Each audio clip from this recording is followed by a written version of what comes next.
How's it going? Welcome to my video. All right, so I just want to see if I could help you guys out. If you guys are in this situation that I was in a couple days ago. So essentially, what happened was my car was fine. Like a couple days ago, I was driving my car. My car's fine the whole entire day, non-issue. I was using it the whole entire day to go shopping, to pick up stuff, go to the park, etc., etc. So pretty much at the end of the day, I was going to grab some dinner. Went to Burger King, got a couple Whoppers and chicken nuggets and stuff like that. Spent about, I don't know, maybe like 30 minutes. You know, 30 minutes. Spent 30 minutes and came back out and tried to start the car, and it would crank, but it wouldn't. It wouldn't start. It wouldn't run. It would crank. It would crank real strong, but it wouldn't run. So basically, I was thinking, since I had a battery issue about a month before, and I changed out the battery, I was thinking maybe it's connected in some way. Maybe I bought a battery that was, that was bad. Semi easy fix, nothing too bad. So basically what I did was I turned on my headlights, went out and checked to see whether the beams were good and bright, which they were. The beams were good and bright. So, so at that point I was thinking to myself, all right, now it cranked pretty strong a couple of times. All right, I did try to crank it a couple of times, at least 3 or 4 times, maybe even 5 times, and it would not run. So what I did was I pressed the accelerator a couple of times, and guess what? It still didn't run. Still didn't run. So I was playing with the shifter. Maybe the shifter is not in parked or whatever. Try to push it. Just move it around a bit, even got it to neutral, shifted to neutral, and it still had the same issue. And guess what I did next? I went and checked out the battery compartment just to see whether there was any kind of visible issues with the batteries, with the battery terminals, whether they're corroded, etc., etc. Because I remembered that I did not clean them when I changed it out. I did buy Value Smart. What is it? Value Smart? I did buy one of those Walmart batteries for like $50. And I've never had an issue with those Walmart batteries. Value Plus or something like that. Walmart's Value brand. I don't know. But looked at the terminals, and the terminals were a little bit dirty. And I remember it was a little bit dirty. I never cleaned it. So I went back into Burger King, got a Coca-Cola, and pretty much got some napkins, poured a little bit on the battery terminals, and pretty much had it fizz. So I took some paper towels and wiped it, both terminals. Now let me tell you guys something. All right, the terminals, they were tight, not super tight. They were tight enough where I had to wiggle them to get them out. So that wasn't an issue.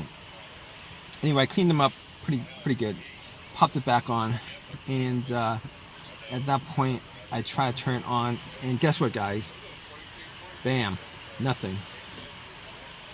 Same issue. It cranked the same. It seemed like to me that the same strength it cranked. Still would not start.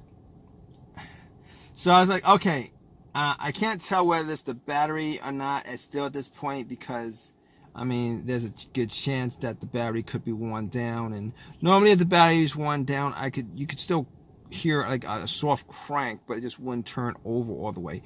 Unfortunately, I was hearing I was hearing a strong crank, so my assumption was the battery is good, but I can't be 100% sure of it. So at that point, I was like, let me get the power pack, the NoCo power pack that I bought from Walmart like about a month ago, just to, because last time I had that battery issue, let me see. Yeah, last time I had that issue, if I had a power pack on me, I would just drove to Walmart and picked one up instead of all the stuff that Anyway,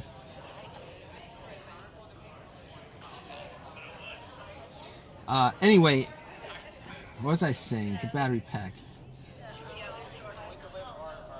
The battery pack, yeah, so I put the battery pack on and then I try to start to crank it. The battery pack was at like 75%, but that would have been enough to actually get the car to start if that was the issue. And I tried starting it, and guess what, guys? Guess what? Still the same situation. Nothing. Same situation. Still strong crank would not run. Still strong crank would not run. So had me scratching my head at that point. Knew that 100% it for sure that it was not the battery. It was not the terminals.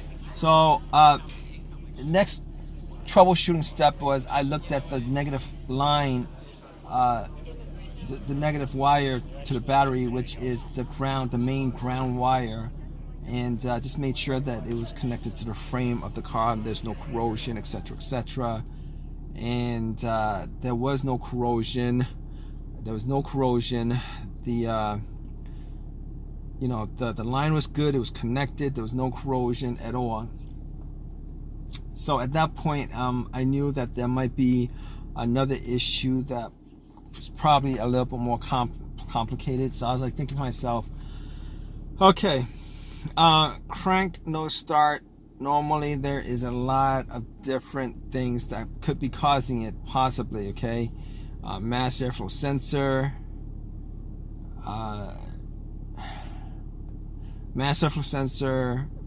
camshaft, crankshaft, throttle position sensor, ECM, the car's computer, all that stuff could possibly cause it. And I was thinking to myself, was there a check engine light? Nope, pretty sure there was no check engine light.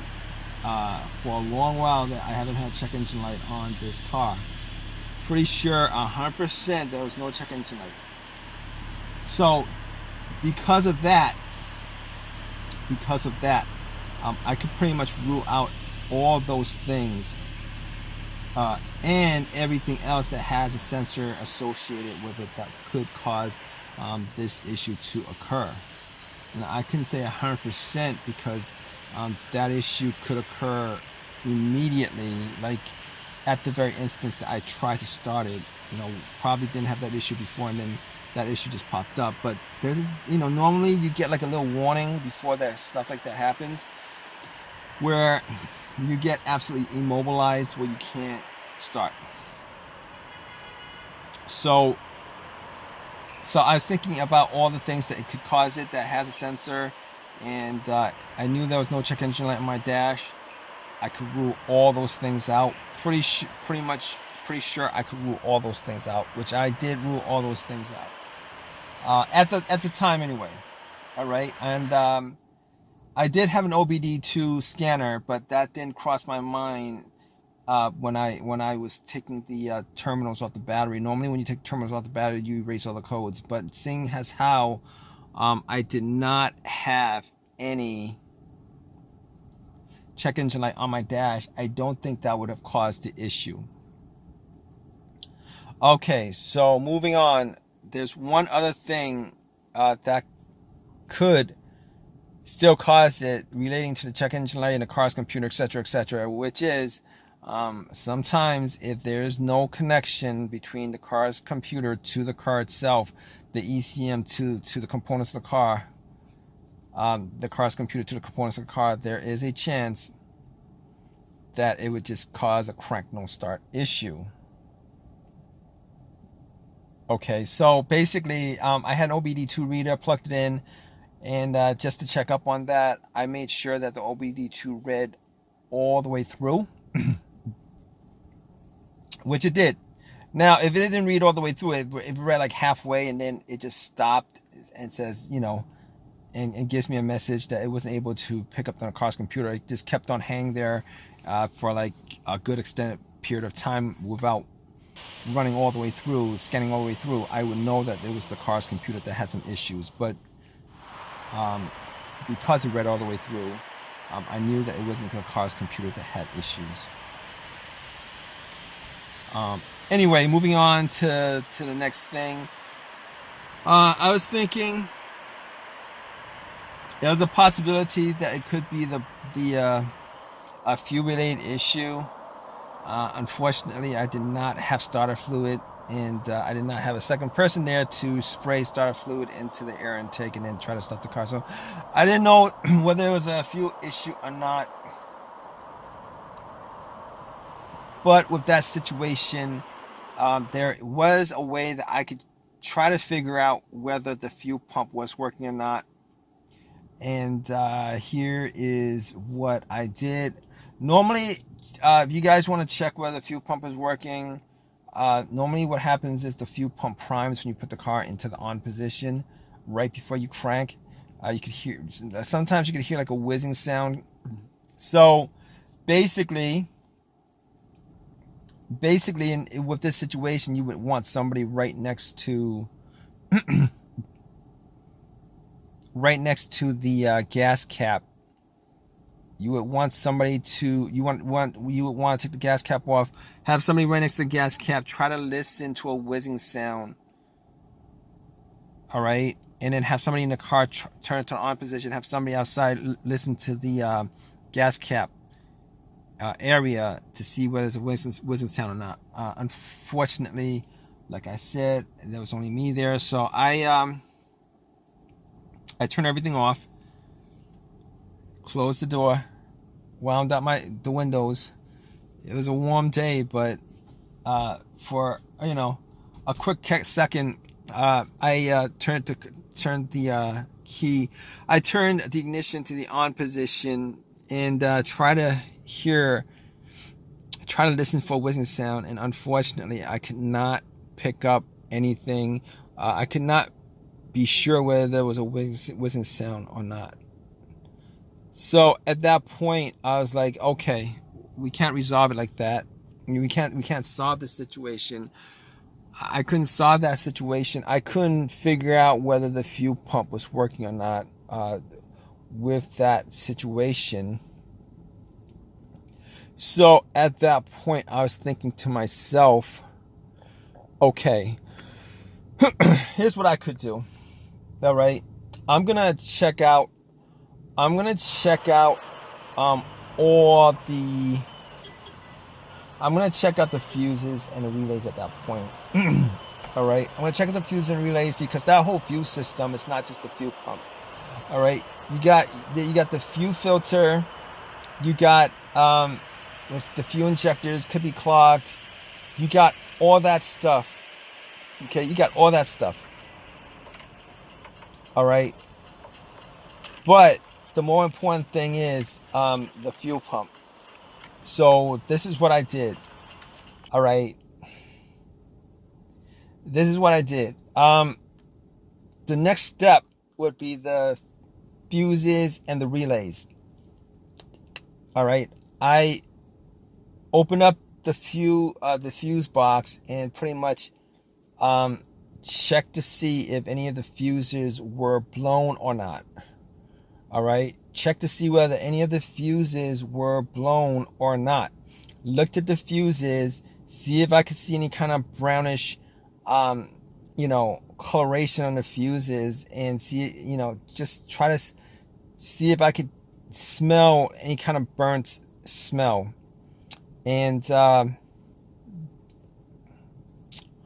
Was not able to make out whether any of the fuses were burnt or not. Did not see any kind of brown tints or anything, brown discoloration of any of the fuses. From what I could see, just from my sight alone, all the fuses look fine. So I was like, okay, with this situation, I really couldn't do any more tests with that. So I moved on to the relays. All right, and I checked out, figured out where the fuel pump relay was, and pretty much it didn't look like it had any issues, but you wouldn't notice if it had any issues right off visually looking at it, even if it did have any issues with relays and stuff like that. It's not something you could like test out as easy as you can with the fuses. So what I did was I looked for another relay that had this, a similar relay, a similar relay. So what I did was I popped out that relay and I swapped it. And went to try to start the car, and guess what, guys? Bam! It actually started up. It cranked up. It started up. I tried a couple of times. It cranked up a couple. So at that point, I knew that I resolved the situation. So pretty much from there, I haven't had any issues since. I drove it to AutoZone, got a $15 fix, popped it in. Hadn't had any issues since. So obviously, that situation's been resolved. It was the fuel pump relay that was causing the issue. All right, guys. So just to make this long story short, it was a fuel pump relay. And if you guys are in this situation, hopefully, the fix was as easy as the fix was on my car. If it wasn't, you guys should just pretty much go through all the steps that I went through, in this videos as I explained it to you guys. And, hopefully one of those things, is the cause of your car situation and not the fuel pump itself. Obviously, if it's the fuel pump, you're not going to be able to fix that issue. Well, you could, but obviously not at that time when they're having issues, unless you have unless you're a mechanic with with tools with you and stuff like that, and the parts and stuff. But anyway, let me just end this. So hopefully, if you guys are in this situation, this video has helped you guys out. If it has, please give me a thumbs up. Please subscribe. Please, definitely leave a comment. I'm always, if you leave a comment about your situation, hopefully somebody's out there to help you out too. If they see the comment, they might be able to help you guys out with this situation, and I'll probably respond to it too. But regardless, if I can, I'll respond to it. But regardless, hope this video has helped you guys out. All right, guys, take care.